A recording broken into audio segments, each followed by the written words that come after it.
asalaamaaleykum wa rahmatullah taala wa barakatuhu mbokk téléspectateurs yi ñu ngi leen di jaajëfee ci ànd bi nga xam ne yéen koy ànd boobu ba léegi ci chaîne bi nga xam ne mooy RTV Africa di ci ànd ak émission bi nga xam ne mooy Diaspora TV Show. Diaspora TV Show nag comme ni ngeen ko xamee indil leen ay numéro yu bëri wuute te bokkul tey nag ñi indil leen ay kàngam yoo xam ne africain lañu, sénégalais, gambien, ñu nekk ay leader, ñu nekk ay modèle, ñu nekk suñu ay mag, suñu ay pap, suñu ay kilifa. ñooñu nag dinañ fi indi waxtaan bu am solo boo xam ne waxtaan bi lu ko lëmb mooy lan mooy waxtaanee communauté bi waxtaanee li nga xam ne diplomatie la waxtaanee li nga xam ne tamit mooy relation yi nga xam ne mooy jëmale réew ci kanam jëmale suñu continent Afrique ci kanam retrouver suñu position bi nga xam ne moom la ñu mérité dans le monde entier. kon mbokk yi maa ngi leen di nuyu di leen di sargal di leen di jaajëfee encore une fois de plus ci ànd bi nga xam ne yéen a ngi koy ànd booba léegi ci liggéey bi ñu def di ko door tamit nuyoo yi tàmbale ko ci son excellence Cheikh Omar Faye nekk nag ambassadeur boo xam ne kenn dootu ko présenté ci communauté africaine bi kenn dootu ko présenté fii Sénégal wala ci Gambien j'aurais même dit communauté sénégambienne bi son excellence nag ñu ngi lay jaajëfee ci teewaay bi nga teew tey wuy si ñëw ci waxtaan gi ak émission bi nga xam ne amal nañ ko defe naa yëfu Afrique yaa ngi ciy yëngu yëfu Sénégal yaa ngi ciy yëngu sa temps xat na lool waaye def na lépp ba ñëw wuy si ñu ndax da nga ne ay gone bu ñu nekkee ci réewum di liggéey ngir seen réewum jëm kanam wala continent bi jëm kanam am nga ci wàll wane nga ko boobu ba léegi ñu ngi leen di jaajëfee ñu ngi lay remercier bu baax a baax nañ dellu si waat ci yow nga nuyoo téléspectateurs yi fële nag ñi am ci wetam ki nga xam ne moom leader la community leader la moom jot na fi sas benn association boo xam ne ñëpp xam nañ ko nañ dellu si waat ci tur bi bu ci kanamee mu nekk El Hadj Mansour Ndiaye ñu gën ko xam ci communauté sénégambienne bi communauté africaine bi mu am liggéey bu am solo boo xam ne mu ngi ko fi def bokk na ci pratiquement première génération yi nga xam ne ñëw nañ fi yu bëri fondement yi ñoom ñoo ko sànc ñoom ñoo ko teg am na yu bëri yu ko jëmee ci association islamique yi ay fondation ay association culturelle ak yooyu ñoom am nañ ci wàll mun nañ ne ay pionniers lañu donc moom tamit dina ñëw nekk professeur anglais fii ci Amérique di def liggéey bu am solo vraiment dinañ ñëw waxtaan tamit ci li nga xam ne moom mooy communauté bi mu war a doxee leadership and community organizing ak yooyu yëpp ñu ngi lay jaajëfee tonton yow it sa temps noonu amoo jot waaye bañ la wooyee nga bàyyi sa lépp ñoo lay dañuy teew ngeen ànd ci kon mbokk yi ñii lañ leen indil ñu door rek waxtaan gi ànd ak yéen pour le reste du temps kon son excellence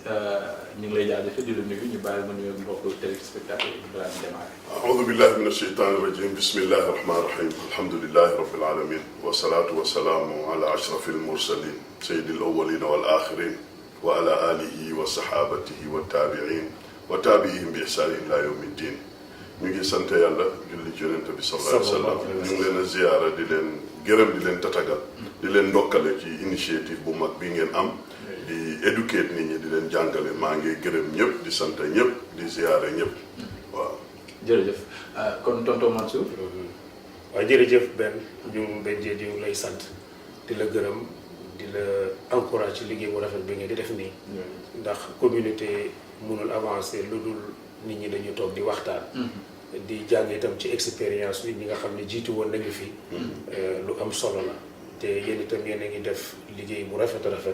ànd ci ak yar. mu ne ci rajo bi mu nekk ci télévision bi. kon nag defe naa ne dañuy sant yàlla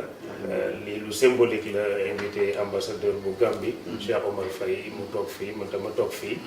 nekk na loo xam ne très symbolique lu rafet la kon nag loolu lay def daal ñu ngi nuyu communauté bi yëpp incha allah. jërë ngeen jëf kon son excellence ñi gis ni yow yaay ambassadeur Gambie fii ci Amérique ñi gis ni yow da nga am histoire bu gudd sa diggante ak Amérique ñu gis ni ñëwoon nga fii ci jamono yi je crois que 1984. 84 nga ñëw ci ay Jeux olympiques. daanaka sax xaw ma woon ni sportif nga ñëw je crois que defoon nga 100 mètres 200 mètres relais 4x100 et puis je crois que jot na ci gagné ay médailles loolu yëpp nga représenté Gambie kon yow nekkoon nga ambassadeur balaa ngay nekk ambassadeur diplomatique ci biir sport. rawatina nag ba nga nekkee capitaine team bi mu ngi ñu wax tuuti ci loolu. alhamdulilah waaw ñëw nañ fii ñu ngi gërëm yàlla ci loolu di ko sant. man famille bi ma bokk ci am na sport history ni suma grand frère Cheikh Tidiane Faye yal na ko yàlla yërëm dafa xaritoo woon ak Lamine Diack seen Lamine Diack bu nekk Dakar dëgg la taawam bu góor sax moom la ko tuddee mu ngi Atlanta so Cheikh auteur la woon he was a high jumper am na time he was best in West Africa win na ay médaille daf daan ñëw so ñun famille boobu man itam moo ma yar ba man yàlla dimbale ma mujjee ñëw ba nekk olympique dama daan ñëw toujours 4 avril Dakar temps jamono boobu suñ grand yi ñoom Gakou ñoom Mansour Dia mu ñuy xariti Cheikh lañ woon ñun seen rakka lañ woon man nag ñoom Boubacar Diallo man ñooñu laa tombé may daw 100 mètres ak ñoom Banana Jaaju ku siiw la woon ci Gambia ak Sénégal su yooyu lañ nekkee ci yëfi sport loolu nag moo ma élevé ak benn father reverend bu tudda Father Goff yal na ko yàlla yërëm kooku moo ñu jàppale xariti frère Emmanuel la woon bi nekkoon Dakar Sacré-Cœur ak Collège Saint-Michel ñun ñoo daan def sport yooyu bokk na ci yi ma gën a ekkati ba ma ñëw ci niveau olympique ma ñëw Los Angeles dem naa ci Commonwealth Games yi dem naa World Championships African Games daanaka daal ci àddina bi tukki nañ yu bëri ci mbiri sport mais yooyu yëpp ndimbalal yàlla la ak nga am famille yu la jàppale rek vraiment mu nekk loo xam ne bon daanaka ñi ko xamoon bëriwul il fallait ñi dellu si sa biographie soo ko gis mu nekk koo xam ne nag nga nekk nit boo xam ne da nga vraiment modeste donc xam nga mënoon ma toog di ko waxtaanee mais ñi dem ba ñuy jëlee ko ci kii mu nekk vraiment lu nga xam ne ça m'a impressionné ba ko gisee vraiment loolu nag mu nekk sport partie sport bi mu nekk lu am solo nga jógee foofu rek nga daal di join army wax ñu foofu tuuti. waaw Gambian Army amutoon until 1984 so Gambian Army is very young field force moo amoon waaye man area 1 laa bokk mu ngi tuddoon Pioneer Unit we had the British Army training team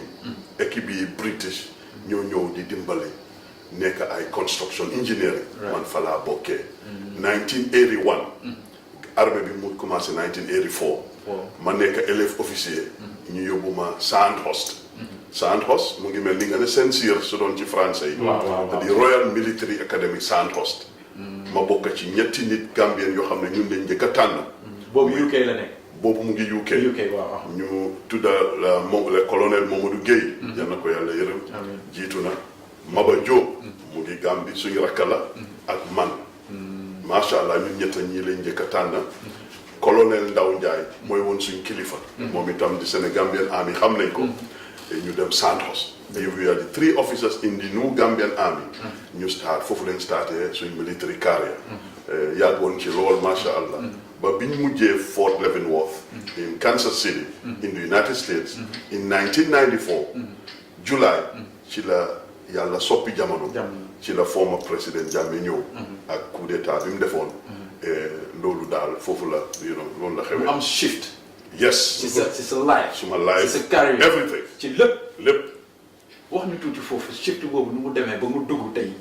def naa si shift boobu si nga jógee après ñëw nekk dugg dans la vie diplomatique. dëgg la. wax ñu tuuti. it was a 360. les anglais luy wax 360. yàlla dafa soppi jamono. yàlla dafay soppi jamono. ci ñi ko xam am na loo xam ne mbir yàlla la. ma ñëw fii pour def stage.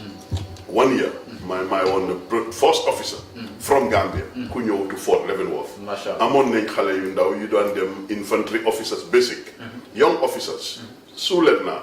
IOBC. wala ay capitaine. IOAC. infantry officers advance. mais yàlla dimbale ma nekk di force major. pour ma dem Fort Leavenworth boobu mooy woon the first officer. pour yàlla dimbale ñu try Gambia am that opportunity. ma nekk fa ay weer di def suma training. coup d'état bi am. ma xalaat affaire yi ma gis ne ñii c'est des jeunes officiers. ñenn ñi ñu ngi woon suma compagnie. suma grand frère ne ma daal sëñ daal affaire yi daal darul xel. ma ne xaaral. nu waaye xamee kii rek. ma ne affaire yi daal xaaral defal ndànk. addina defal ndànk. am na suma xarit yu dem dañ bugg a nekk ay ministre ñii bugg a nekk lu ne te amoon naa fa benn relation boo xam ne. óoroon na ma ne su ma demee rek. ñoom Jammeh dañoo yàkkamti pour égal ma mais égal bu ya gaaw wàcce na bu gaaw yàlla tere problème am ñu ne ma defal ndànk loolu moo ma teg Amérique 12 ans waaye yàlla lu jot rek mu def ko suma bàyyi moom ma ko xool mu ne ma Cheikh Omar yàlla lu jot rek mu def ko 12 years Jammeh ñëwaat fii former président ñu tase New York mu ne ma yow da nga ñibbi ñun amuñoo yow benn problème you know you were a very fine officer mu génnee nii ne ma lii pour nga jënd billet you have to come to Gambia lii moo ma delluwaat ci système bi kon loolu mbokk yi mun nañ ko tënk rek ci communication moo xam luñ la mën a tàgg moo xam luñ la mën a nawee buñ la bëggee tàgg wala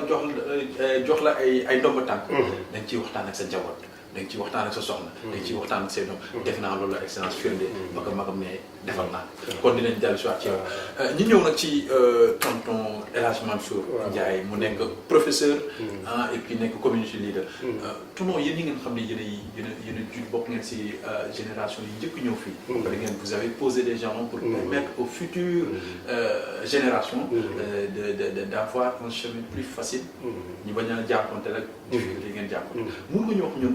ñëw boobu nu mu demee ak jafe-jafe yi ngeen jànkonte waaw jërëjëf benn pour loo xaw a sori la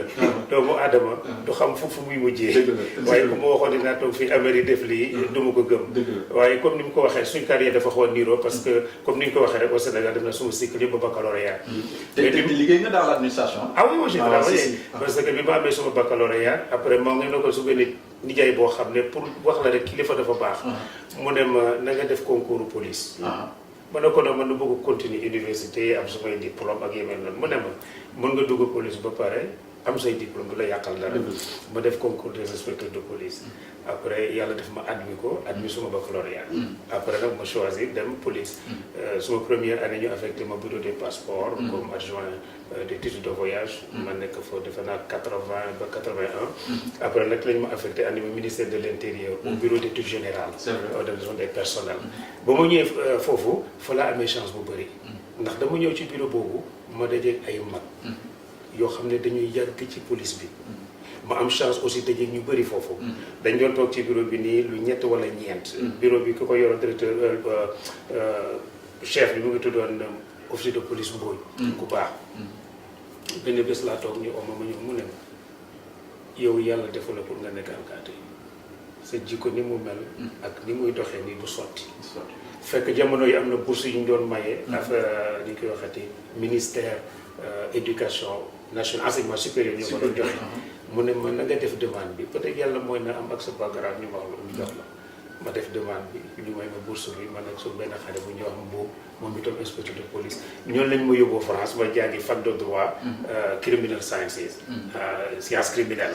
waaye bi ma demee France itam ma dem bindu Paul Valéry pour jàngal anglais en même temps ma nekk ci université ñaari yooyu am ci diplôme yëpp rek bi may jógee France la am suma diplôme d'études générales en anglais muy l'équivalent de 2 années d'anglais après ma boole ko bi ñuy ñibbi nag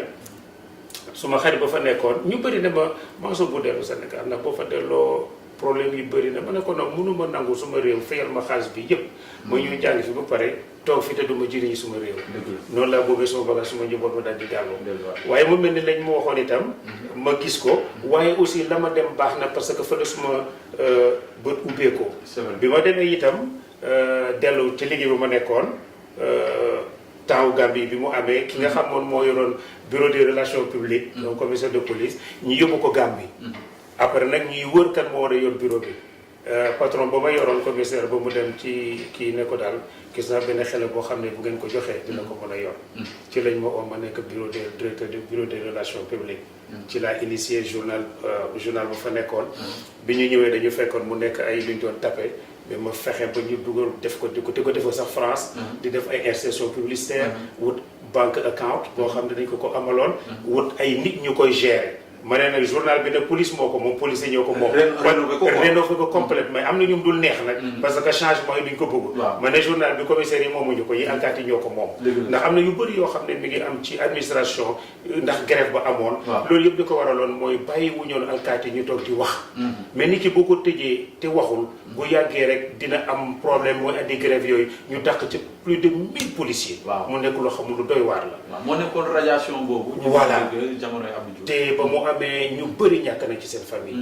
ñu bëri dem nañ ba seen xel sax àddatul ak ñoom. waaw mu nekkoon lu métti ba muy am na man ma nekk France. fa ma fekk loolu tam bokkuma ca woon. waaye xam naa ba fa nekkoon ba muy ñu boole. ñu boole la ci waaw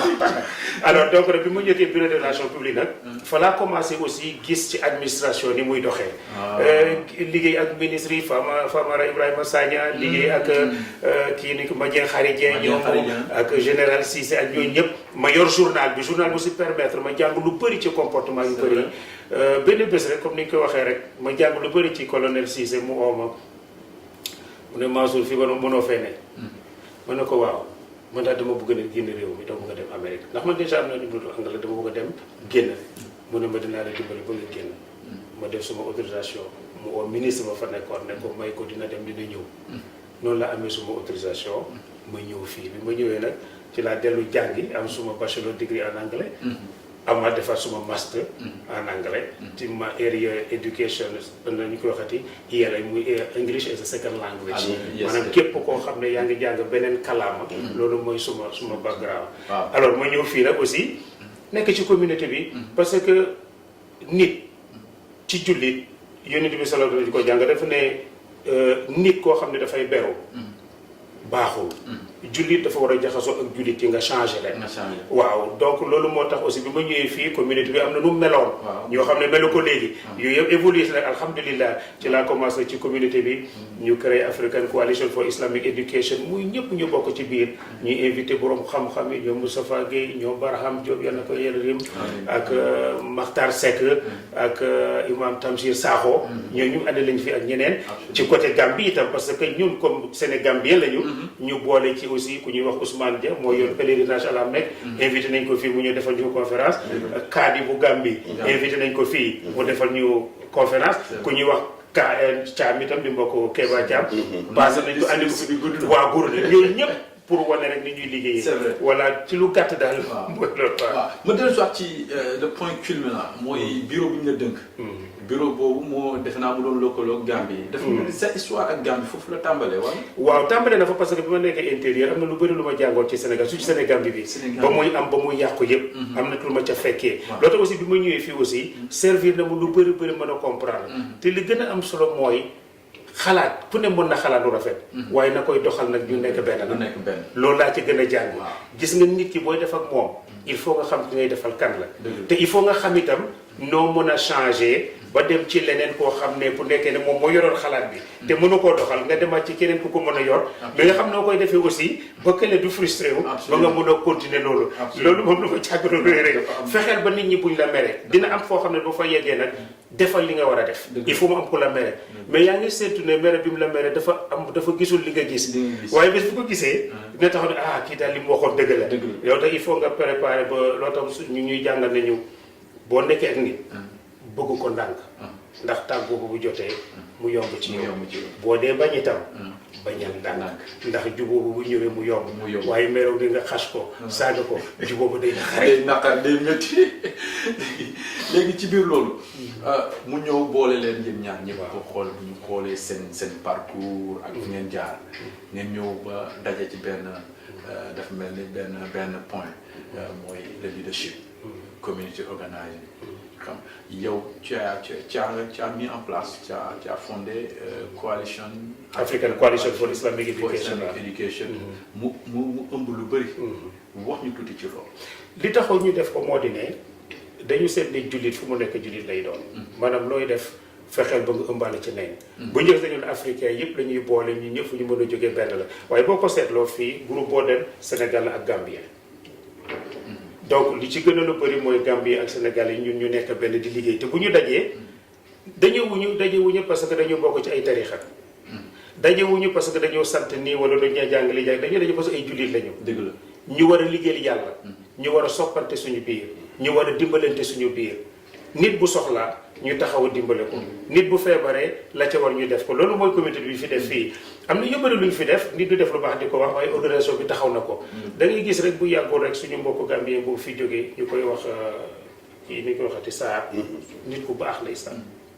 Gambien la waaye ni ma bëggee woon fii amul kenn ku ma ko bëggee. te Gambien la bu yàgg la gaañu fii waaye bi mu gaañoo ñun ñoo ko taxaw. mu nekk jëf ju rafet keroog doo gis sénégalais ak gambien te sénégalais yi ñoo taxaw mu nekk lu rafet dafa am yoo xam ne bu amee gambien yi taxaw ca sax mooy gën a rafet ni ki sénégalais yi taxaw ca ñoom ñu feeñ ca mooy gën a rafet ni ki sax sénégalais yi feeñ ca loolu mooy joxante cër bi loolu nekk na loo xam ne lu ñu war la te moom itam da koo liggéey ndax même fi nekkee dafa nekkoon nit ku baax dugg ci ñi di def lu baax loolu tax bés boobu moom mu am ko lépp lañ ko defalam dara manqué woon te ba léegi njabootam li fi nekk ñu ngi defalante ak ñoom te keroog seeti naa excellence am ñu toog di waxtaan ba ma ne ko maa ngi dem ci njabootam seeti ko ma yéeg mu ne boo yéegee nag ma jox téléphone ma wax ak ñoom xoolal loolu ni mu rafet ma yegg fa mu wax ak moom ndiki ñii ay mbokkam lañu dama ko ne sax yow bu ma demee man ni ma gisee ñii ñu ñuulee ak ni ñu njoolee war nga nekk seen mbokk wallaay ñu dem waxtaan fay bi ñu nekk benn mbokk xam nga benn la Sénégal bi benn la boo wokkee fii rek wokk fële waaw kon mbokk yi di leen fàttali rek ñu ngi ànd ak son excellence Cheikh Omar Faye ambassadeur bu Gambie aux États-Unis ak ki nga xam ne mooy El Hadj Mansour Ndiaye nekk community organizer nekk leader community leader fii ci communauté bi sénégambienne bi ak communauté africaine bi gannaaw bu ñu waxee seen jaar-jaar wax ñu fu ñu jaar ak fu seen relation ak sénégalais ak gambien yi jóge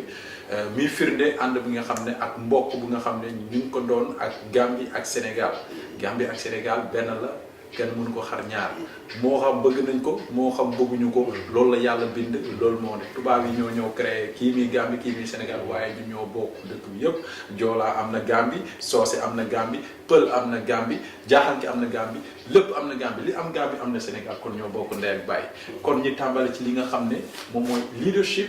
ak li nga xam ne mooy diplomatie ñu ñëw ci excellence gannaaw ba ñu expliquer loolu yëpp jaar-jaar ñu ñëw ba yegg si fi nga xam ne woo nañ la pour nga dem serve sa country foofu la patriotisme dugg na la citoyenneté dugg na la ñu ne l'appel de la patrie envers son citoyen nga décider la décider pour sant yàlla d'abord ñaareel ba pour kontaan lool pour dellu fi ñu ooyee di Smiling Coast dëgg la nga xam ne su doon dañ ne Sénégal bi la ñu ne Sénégal su doon gémmiñ la Gambie mooy làmmiñ dëgg la te xam nga làmmiñ dafa sensitif kenn bëggul làmmiñ dara jot ko kon Gambie ak Sénégal bi mooy loolu ma war a delluwaat su neexee yàlla ndéem soob na yàlla pour delluwaat uyu xam nga nit su la ooyee foog nga uyu te olof yi am na lu ñu wax ñu ne ku la oo benn mu wax la wala mu jox la dëgg la kon ñu déglu suñuy kilifa xam nga nguur yàlla moo ko samp moo leen ko jox am na benn vase boo xam ne dafa populaire man am fond of di gis vase yooyu Ali Imran mooy ci Quran bi di third chapter verse 26 ak 27 26 27 baada a'uudu billahi mina shaytaani rajiim qul illahumma maalikal mulki tu'til mulka man tashaa wa tanzi'ul mulka mimman tashaa wa tu'izzu man tashaa wa tudhillu man tashaa bi yadikal xayr innaka ala kulli shay'in qadir ba continuer li mu def daal yàlla moo amee nguur di ko samp mooy éegal ku ko neex mooy wàccee ku ko neex mbubba moo xam ne la yàllaa ko amee moo koo joxe soo xamee loolu nga noppale ko comme que ñoom la yàlla ici ñu toog man ma toog fii amoon naa option ne man suma doom yi macha allah mag nañ léegi ma toog just stay in America mais dama delluwaat Gambia incha allah seet lan laay mun a def pour gën a jàppale suma réew ndi foog naa ne suma réew soxla nañ ma Gambie du dëkk bu rëy te ñun wër nañ ci àddina tuuti kon suñ nekkee foofu am naa yaakaar ne njëriñ laa nekk ci ñi ñoo jaxasoo ak level bu mun a nekk kon fas nañ yéene fii ba weer a genn wàll suñ ma toppatooyee yi ci war yëpp ma mun a daw dellu kër maa ngi gërëm yàlla di ko sant macha allah ci diggante bi tant li nga nekk fii États-Unis jot nga dugalante ak administration Obama ak yeneen administration bi toog sax jot ngeen dugalante et puis nga am ci expérience bu bëri am liggéey surtout ci wàllu diplomatie ak communauté mu nekk lu am solo vraiment yow nan nga mun a jël sa expérience boobu yóbbu ko Gambie pour ñi bénéficier. expérience boobu mooy sant yàlla boo xam ne nit bi nga def ndànk nga respect doomu aadama yi man bi ma fee ñëw it was called a hostile territory former président Jammeh am na foo xam ne sax doo fa tudde turam yooyu doo ko xalaat mais yàlla dimbali ma man bi ma fee ñëw noonu la meloon mais man naxante ak communauté bi wan leen ne Gambie réew la président Jammeh former président Jammeh kenn nit la kon réew moo ëpp kenn nit ne leen ñu fexe ñu look at the bigger picture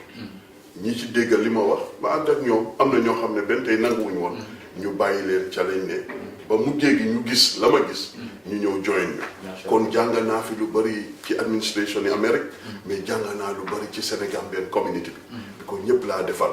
Gambian leaders yi ak Sénégalese leaders ñu fexe nag pour wan leen ne ñoo bokk benn cosaan ñoo bokk benn jubluwaay mënuñoo tàggaloo kon ala kulli xaal foog ñu ànd so man suma liggéey noonu la woon dama doon liggéey both at the official front and at the community level maa fexe ànd te gis naa ne ñaar mun nañoo ànd mun nañu ànd léegi yow tey nga nekk leader bokk ci african leaders yi tey bu ñuy wax leader mooy njiit boo xam ne yenn na ay poste de responsabilité parce que nekk ambassadeur Washington poste de responsabilité la yow yaa représenté République Gambia fii nga nekk njiit nekk leader ba pare nga nekk nit ñi di roy ci yow di gis acte yi ngay posé tey lan ngay dënk xale yi nga xam ne ñu ngi dox ci tànk yooyu bëgg a nekk leader en Afrique bëgg a soppi Afrique. ñu bàyyi seen xel xam ne Afrique dafa war a regain a lost glory dafa am luñ perte lu bari mais dafa jot nag pour ñu xamaat suñ bopp nit foog nga xam sa bopp soo xamee sa bopp yenn yu bari dina la wàcc mais dinaa profité itam sax pour li ma waxoon suma military career ma delloo njukkal ay kilifa yu nekkoon ci armée bi Sénégal yal na ko yàlla yërëm ku mel ni ñoom le colonel Mayakor Diouf Buur Sine nga xam ne il était chef de corps man ma nekk commandant de compagnie ci temps confédération bi ñoom paana le colonel Oumar Dieng moom mu ngi Dakar ñoom Mbaye Faye Babacar Gaye ay kilifa ñoom le colonel Pape Alsane Boy time boobu maa ngi laa wax history bu yàgg général Gomis even ñoom général Tavares général Pati Seck ñoom Guèye Faye Djibi Diop I can list maybe the top of the because this is where we go so maa ngi cee jaarale di leen delloo njukkal di leen gërëm ci suñu relation ba le général Niang Mamadou Niang il était comme zone après mu nekk ministre après nekk ambassadeur so ñoom ñëpp ak seen service yëpp maa ngi leen a gërëm ci taxaw yi ñu taxaw di ñu doon dimbali ci Gambia mooy dellu si waat itam Babacar Diagne he's our brother yow ambassadeur moom xam naa dinañ dellu si waat parce que moom yéen am ngeen yeah we have a very good relationship mais daal mooy ne the future of Africa depends on the youth of Africa. Absolutely. Martin Luther King lam wax lu leer la mu ne if you cannot fly you run if you cannot run you walk if you cannot walk you crawl whatever happens you have to keep moving. Absolutely. Africa foog ñu takka suñ digga ñu xam suñ bopp ñu téyante d'abord and move forward te loolu Sénégambia mooy commencement bi. If Senegambia don't do it, it's not going to happen. Senegambia should come together. ñu xam suñ boppa ñu jàng rafetal suñ jikko yi lépp luñ bugg ci àddina bi ñun ñoo cee jiitu ji eventually incha allah. Absolument kon waxtu jot na kon tonton Mansour. yow mii nga am wàll tamit tey leader la. waaw ci un leader dans la communauté sénégalo-gambienne wala africaine. nga xam-xam tamit ci administration. nga du xam-xam boo xam ne da nga acquérir ci ay liir wala yi expliqué mais da nga ko dund. nga am ci vraiment expérience. tey yow en tant que leader de la communauté. en tant que ambassadeur de l'Afrique. lu ñuy wax parce que un leader. c'est un ambassadeur parce que valeurs yooyu ngay inculquer mooy génération bi di ñëw. nan nga gisee évolution boobu par rapport ak li nga xam ne yow moom nga indi. dugal ko ci communauté bi ak relation bi. gis nga doomu Adama boo jàngee benn roman by Ernest Gade. A Lesson Before Dying. Professeur bi dafa jàngal élève am. ba élève bi mujj jàng ba mokkal. ne moom professeur da ko doon jàng école élève xam naa secondaire ba high school. te dañoo nekk professeur université ñu daje nag di waxtaan ba ci yàgg. ñu waxtaan ba ci yàgg mu ne ko what have you become lan nga nekk léegi quoi mu ne ko non man professeur laa ci université bii. maa ngi jàngale lii maa ngi defi mu ne ko ndax xam nga lu bëri mu ne ko oh I know a lot of things am na yii xam naa ko mu ne ko xamuloo dara. mu ne ko da nga wax loolu mu ne ko gis nga tant que jóguloo fii nga jóge nii. nga tukki gis li xew ci réew mi doo xam dara. mu ne mu ne waaw gis nga kii li mu wax nii. boo ko seetloo nekku rek Gambie mais di mu tukki gis nga tukki dafa baax ci doomu aadama man ba mu njëkkee dem France la ma fa jàngoon xam nga ñu jàng nañ administration Sénégal xam nañu ko waaye ba mu fa njëkkee dem la ma gën a lii mooy ni ngay pratiquer méthodologie administration xam nga les Français sont les plus administratifs au monde ñoom seen administration fonctionne parfaitement ba ma ñibbee Sénégal loolu laa njëkk a gàllankoor loolu laa njëkk a gis ma gis ne gis nga réew du mën a changer lu dul nit ñi da nga changer ni ñuy xalaatee gis nga nit toog ci bureau defe ne fii yow yaa ko moom da ngay dem ba fàtte ne sax dañ la fay pour nga dimbale doomu aadama yi nga toog foofu mel ni loo moomal sa bopp la citoyen bu ñu ñëwee service bu ñu bëgg duñ ko am nga mel ni yëpp yaa ko ak yi moom loolu moo ñu sonal ci Afrique surtout ci Sénégal nit ki il faut nga xam ne fii ñu la taaj dañ nga fi taaj pour nit ñi nga servir leen da nga war a raam pour lu ñu am ko ku ci soxla këyit war nga jóg dox wutali ko ba mu am ko te dama am expérience yu yëpp bi ma nekkee passeport gis naa ci ay problème yoo xam ne yu garaaw la loo taxoon ñu ci bëri mën na woon a jubóog nit ñi ndaxte nit ki ñëw yow ñu ngi fay salaire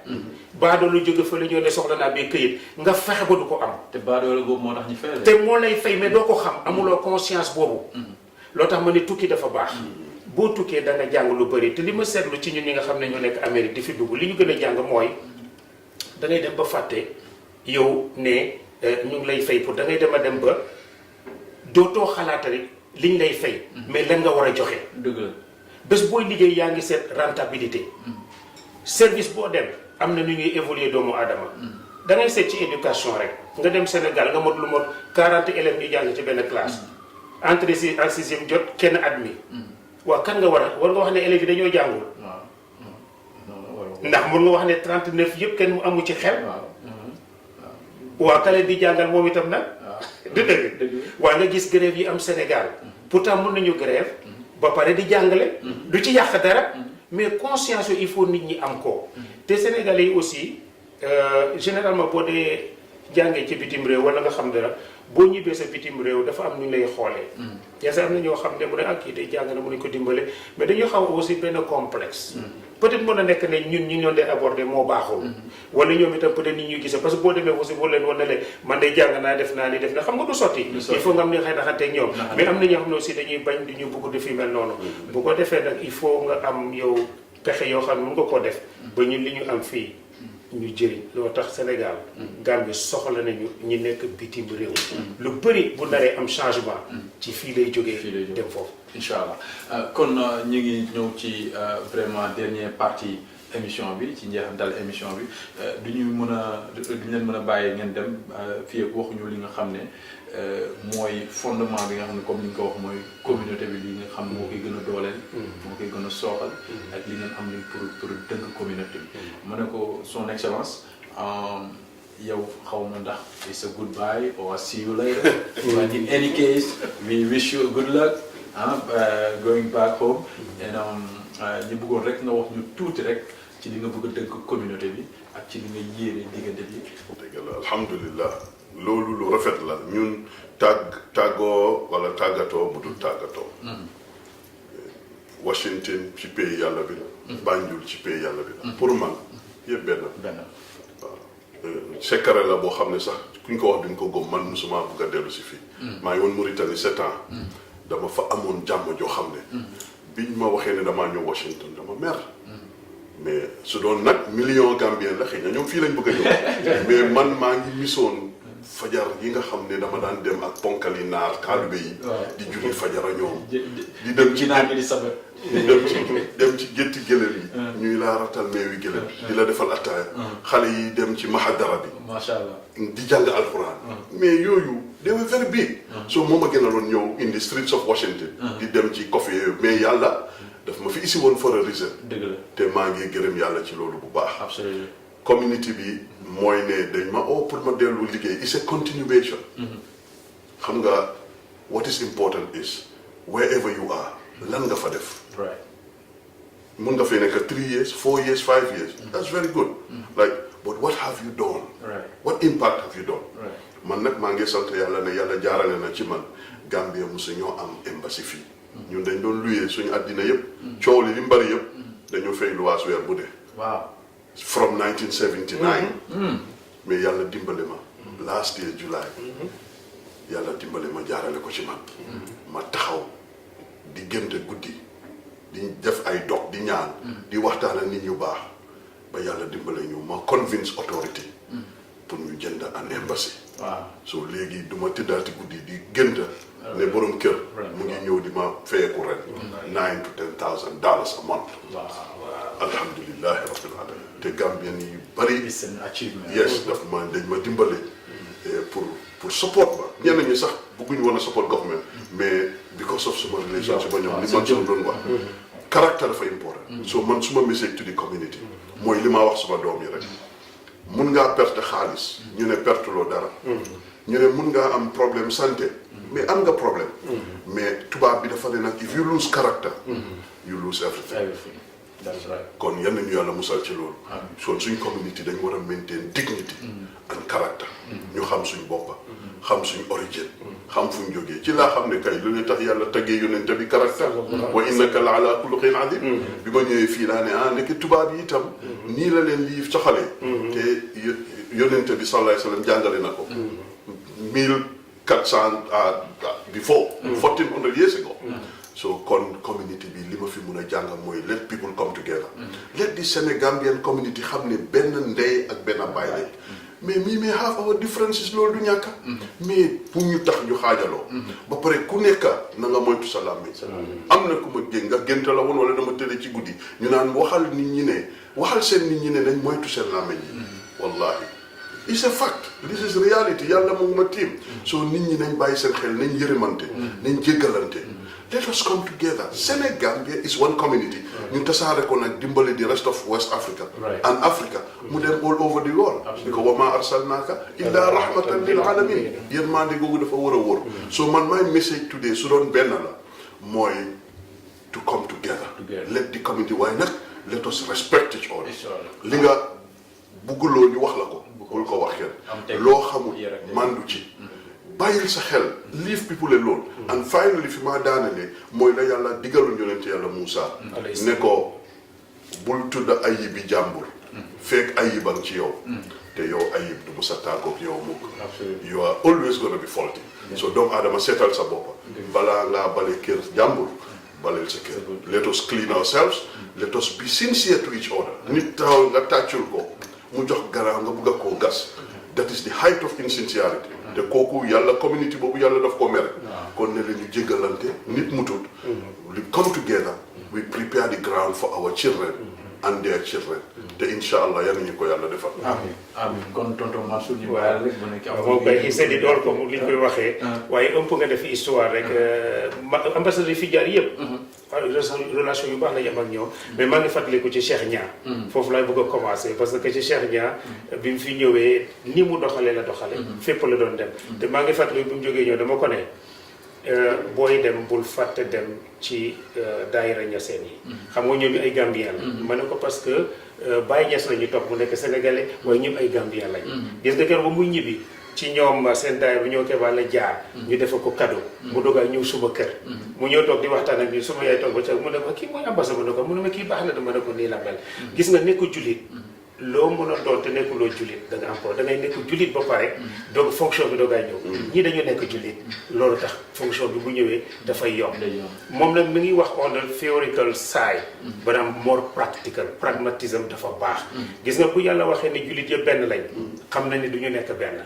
am na ñoo xam ne dinañu defar am na ñoo xam ne dañuy yàq boo ragalee nag lay yàq nga di ko moytu da nga dem ba la nga bëggoon defal dootu sotti gis nga communauté sénégalaise bi ak gambienne bi